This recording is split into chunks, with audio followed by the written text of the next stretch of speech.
ভোর ভোর এই ঠান্ডা ঠান্ডার মধ্যে পৌঁছে গেছে এখন মালদাতে। এখন আছে মালদা স্টেশনে, একেবারে ঠিকঠাক সময় ট্রেন ঢুকে গেছে মালদা স্টেশনে। ঠান্ডার মধ্যে এই স্টেশনে নামাটা মানে ঘুম থেকে উঠে নেমে দাঁড়ানো খুবই কষ্টকর ব্যাপার। মনে হচ্ছিল না আর একটু লেট করে যদি ট্রেনটা ঢুকতো তাহলে ভালোই হতো। এদিকে দেখো লিফটে প্রচুর ভিড়, সবাই একসাথে এখন লিফটে উঠবে।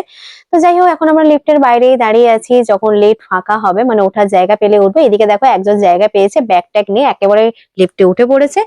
এবার এলো ফাঁকা লিফট, এবার আমরা সবাই মিলে এখন লিফটে উঠবো। আর আমরা যখন সবাই মিলে লিফটে উঠবো তখন আর অন্য কারোর জায়গা হবে না, তাই আমরা সবাই লাস্টেই আর কি লিফটে উঠলাম। এদিকে দেখো পুলিশ আবার একটা ছেলেকে ধরে আর কি বসিয়ে রেখে দিয়েছিল, ভগবান জানে বেচারাটাই ভোরবেলা কি অন্যায়টা করেছে কে জানে। যাই হোক, আমরা তো আর কোনো অন্যায় করিনি, তাই আমরা এখন স্টেশনের বাইরে যেতেই পারে, মানে এখন মালদা স্টেশনের বাইরে একেবারে বেরিয়ে এলাম।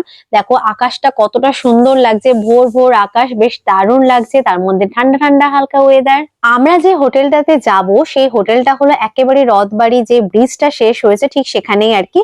তো বেশি দূর নয়, তো দুখানা টোটো ঠিক করে নেওয়া হলো। তো আমরা দলে ভাগ হয়ে গেলাম। এই যে দলে ভাগ হলাম, এখান থেকে দল হলো যে ঠিক করা হলো চা খাওয়া হবে। তো একজন দল আর কি রথবাড়িতে মোড়েই চা খেতে শুরু করে দিল, আর আমরা যেহেতু এগিয়ে চলে এসেছিলাম কিছুটা, তো আমরা এখানে এসেই এখন চা খাবো। আমরা চা খাবো এই কথাটা বলাটা একদমই ভুল, কারণ আমি তো চা খাবো না, আর যে দুজন আছে ওরাই আর কি চা খাবে। আমি চুপচাপ বসেছিলাম। এই যে আমরা যে হোটেলটাতে এখন থাকবো, মানে যে হোটেলটা আর কি থাকা হবে, সেই হোটেলটা আর কি দেখো ইন্দ্রপ্রস্থ। আমরা চলে এসেছি, কিন্তু গেট একেবারে এখন বন্ধ, বাইরে থেকে লক করা। অনেক ডাকা ডাকি ফোন টোন করে তারপর আর কি বেচারাগুলো এলো দরজা খুলতে।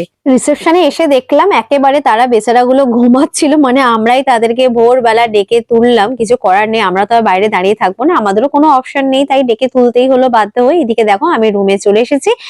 এবারেও আমাদের দুজনের আর কি আলাদা আলাদা বেড আছে, মানে আমি যার সাথে আর কি রুমে থাকবো তো আমাদের বেড আলাদা। এই যে আমাদের যেটা ওয়ার্ড্রপ রয়েছে, যেখানে আমরা জামা কাপড় রাখবো, এটা আমাদের ওয়াশরুম।